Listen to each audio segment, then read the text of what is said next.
क्यों मनाया जाता है? छठ का त्योहार क्या है? छठ पूजा का महत्व जानिए। नहाए खाए, सूर्य पूजन व अर्घ्य देने का शुभ मुहूर्त। आस्था का महापर्व छठ बहुत जल्द आरंभ होने जा रहा है। छठ का पर्व कार्तिक माह के शुक्ल पक्ष की चतुर्थी तिथि पर नहाए खाए से शुरू होता है। पंचमी को खरना, षष्ठी को डूबते सूर्य को अर्घ्य और सप्तमी को उगते सूर्य को जल अर्पित कर व्रत संपन्न किया जाता है। 4 दिन चलने वाला इस पर्व में सूर्य और छठी मैया की पूजा की जाती है। इस दिन रखा जाने वाला व्रत बेहद कठिन माना जाता है, क्योंकि इस व्रत को 36 घंटों तक कठिन नियमों का पालन करते हुए रखा जाता है। इस वर्ष छठ पर्व की पूजा 17 नवंबर 2023 से हो रही है, जिसका समापन 20 नवंबर को होगा। बिहार में यह पर्व विशेष तौर पर बहुत हर्षोल्लास के साथ मनाया जाता है। यह व्रत संतान के सुखी जीवन की कामना के लिए किया जाता है। छठ पर्व षष्ठी तिथि से 2 दिन पहले यानी चतुर्थी से नहाए खाए से आरंभ हो जाता है और इसका समापन सप्तमी तिथि को पारण करके किया जाता है। छठ पर्व पूरे 4 दिनों तक चलता है। इस पर्व में मुख्यतः सूर्य देव को अर्घ्य देने का सबसे ज्यादा महत्व माना गया है। तो चलिए जानते हैं छठ पूजा की तिथियां, अर्घ्य का समय और पारण समय क्या है। नहाए खाए तिथि। छठ पूजा का यह महापर्व 4 दिन तक चलता है। इसका पहला दिन नहाए खाए होता है। इस साल नहाए खाए 17 नवंबर को है। इस दिन सूर्योदय 6:45 बजे होगा, वहीं सूर्यास्त शाम 5:27 बजे होगा।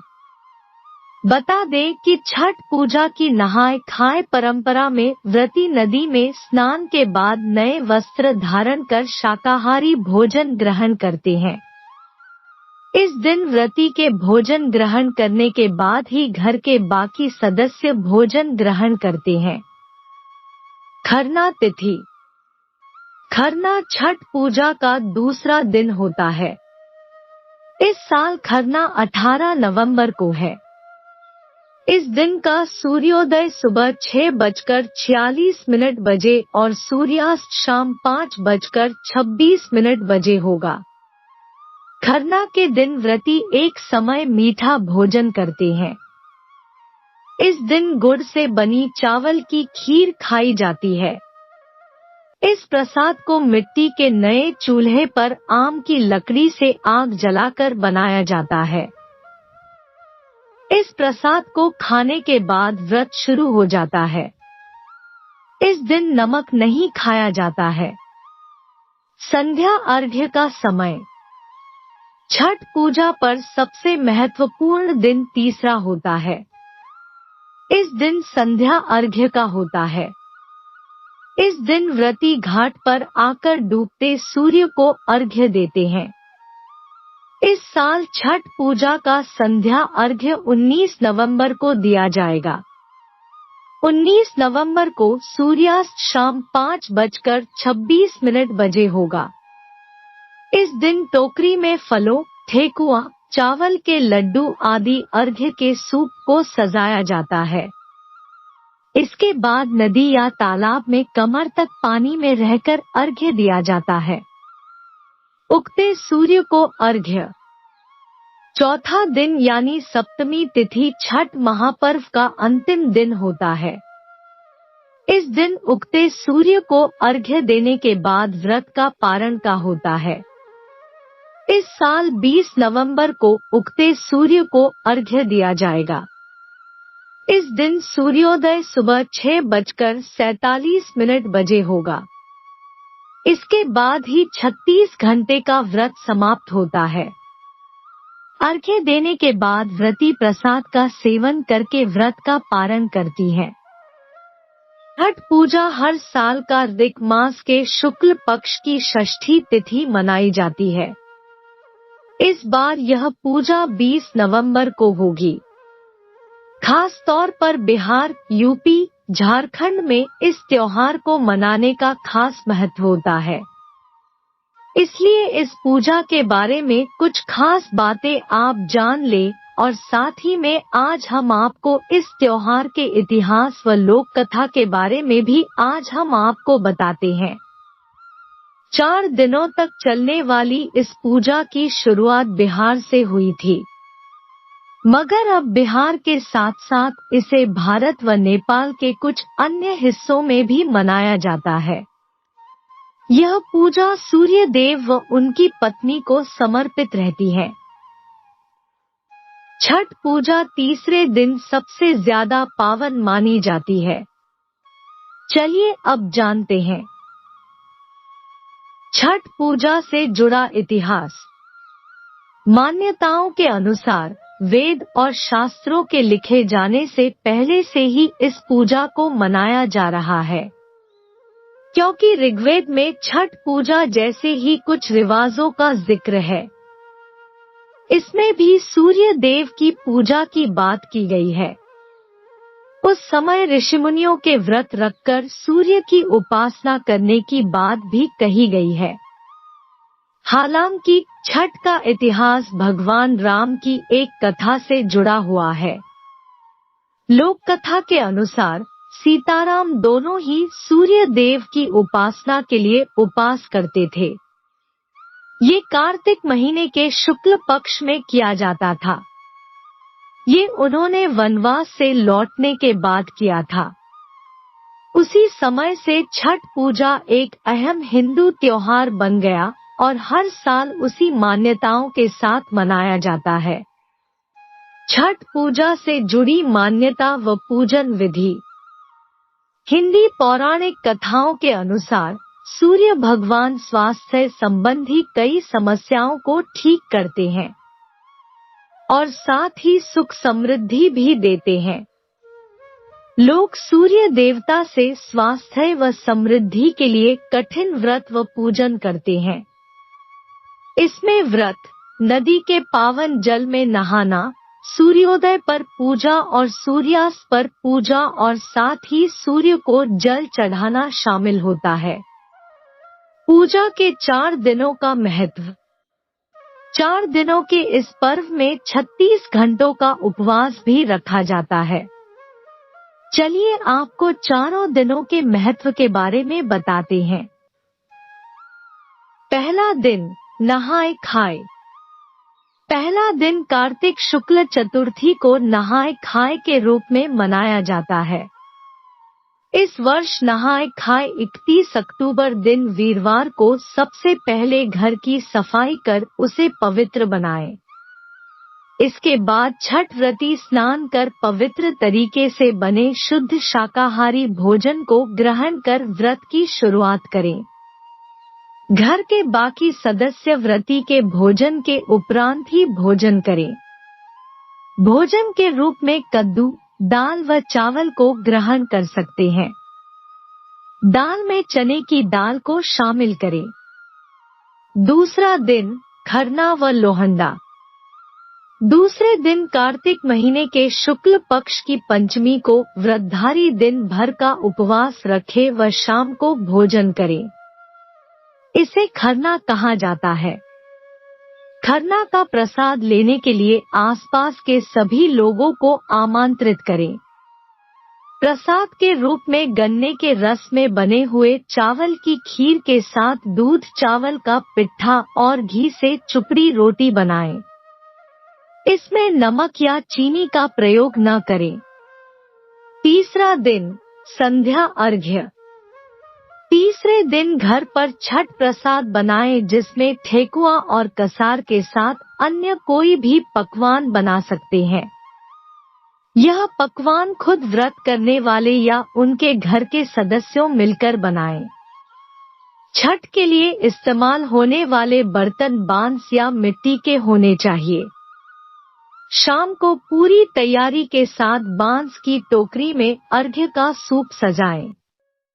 व्रती के साथ परिवार के सारे लोग सूर्य को अर्घ्य देने के लिए घाट पर जाएं। चौथा दिन, सुबह का अर्घ्य। चौथे दिन कार्तिक शुक्ल सप्तमी की सुबह उगते हुए सूर्य की अर्घ्य दे। व्रती प्रात सुबह पूजा की सारी सामग्री लेकर घाट पर जाएं और पानी में खड़े होकर सूर्य भगवान के निकलने का पूरा श्रद्धा से इंतजार करें। सूर्य उदय होने पर छठ मैया के जयकारे लगाकर सूर्य को अर्घ्य दें। आखिर में व्रती कच्चे दूध का शरबत पीकर और प्रसाद खाकर अपना व्रत पूरा करें। एक मान्यता है कि छठ की शुरुआत महाभारत काल में हुई थी। सबसे पहले सूर्यपुत्र कर्ण ने माता को कलंक से मुक्ति दिलाने के लिए सूर्य की पूजा करके की थी। भगवान सूर्य के परम भक्त कर्ण रोजाना घंटों कमर तक पानी में खड़े होकर सूर्य को अर्घ्य देते थे। सूर्य की कृपा से ही वह महान योद्धा बने थे। इसलिए आज भी छठ पूजा में कमर तक जल में खड़े होकर अर्घ्य देने की परंपरा है। एक और कथा के अनुसार जब भगवान राम और सीता 14 वर्ष के वनवास के बाद अयोध्या लौटे तो राम राज्य की स्थापना के दिन कार्तिक शुक्ल षष्ठी को भगवान राम और माता सीता ने उपवास किया और सूर्य देव की आराधना की। ऐसा कहा जाता है कि माता सीता ने महर्षि मुद्गल के आश्रम में रहकर 6 दिनों तक सूर्य देव की पूजा की थी। क्यों मनाया जाता है छठ पूजा का पर्व? धर्मशास्त्रों के अनुसार 4 दिनों तक चलने वाले इस महापर्व को छठ पूजा, छठी माई पूजा, डाला छठ, सूर्य षष्ठी पूजा और छठ पर्व के नामों से भी जाना जाता है।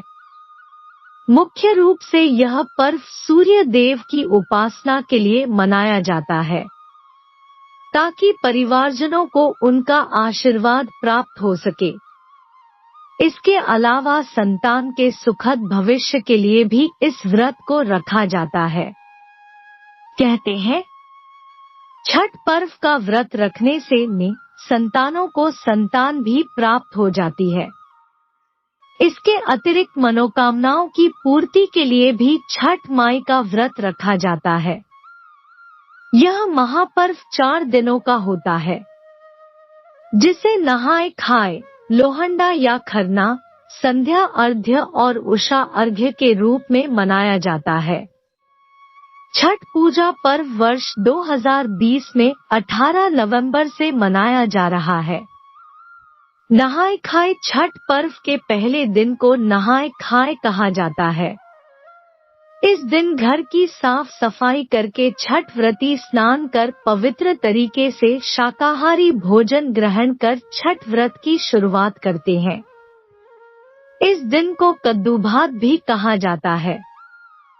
इस दिन व्रत के दौरान चावल, चने की दाल और कद्दू, घिया, लौकी की सब्जी को बड़े नियम धर्म से बनाकर प्रसाद रूप में खाया जाता है।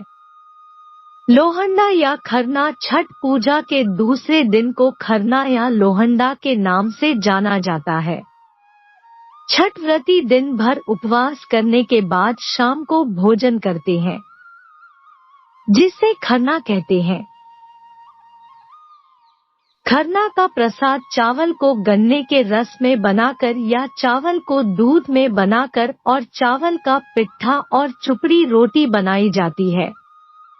शाम के समय पूजा पाठ करने के बाद पहले छठ व्रती यह प्रसाद खाते हैं। उसके बाद घर के अन्य सदस्यों को प्रसाद के रूप में वही भोजन मिलता है। पहला अर्घ्य तीसरे दिन भर घर में चहल पहल का माहौल रहता है। व्रत रखने वाले दिन भर दलिया और सूप में नाना प्रकार के फल, ठेकुआ, लडुआ, चावल का लड्डू, चीनी का सांचा इत्यादि को लेकर शाम को बहते हुए पानी, तालाब, नहर, नदी इत्यादि पर जाकर पानी में खड़े होकर सूर्य की पूजा करते हुए परिवार के सभी सदस्य अर्घ्य देते हैं और फिर शाम को वापस घर आते हैं। रात में छठ माता के गीत आदि गाए जाते हैं। सुबह का अर्घ्य चौथे और अंतिम दिन छठ व्रती को सूर्य उगने के पहले ही फिर से उसी तालाब, नहर, नदी पर जाना होता है जहां वे तीसरे दिन गए थे। इस दिन उगते हुए सूर्य को अर्घ्य देकर अपनी मनोकामना पूर्ण करने के लिए भगवान सूर्य से प्रार्थना की जाती है। परिवार के अन्य सदस्य भी व्रती के साथ सूर्य देव को अर्घ्य देते हैं और फिर वापस अपने घर को आते हैं। यह व्रत 36 घंटे से भी अधिक समय के बाद समाप्त होता है। छठ व्रती 4 दिनों का कठिन व्रत करके चौथे दिन पारण करते हैं और प्रसाद का आदान प्रदान कर व्रत संपन्न करते हैं। दोस्तों, वीडियो पसंद आया तो वीडियो को लाइक और शेयर करें। ऐसे ही वीडियो देखने के लिए हमारे चैनल को जरूर से जरूर सब्सक्राइब कर ले। धन्यवाद।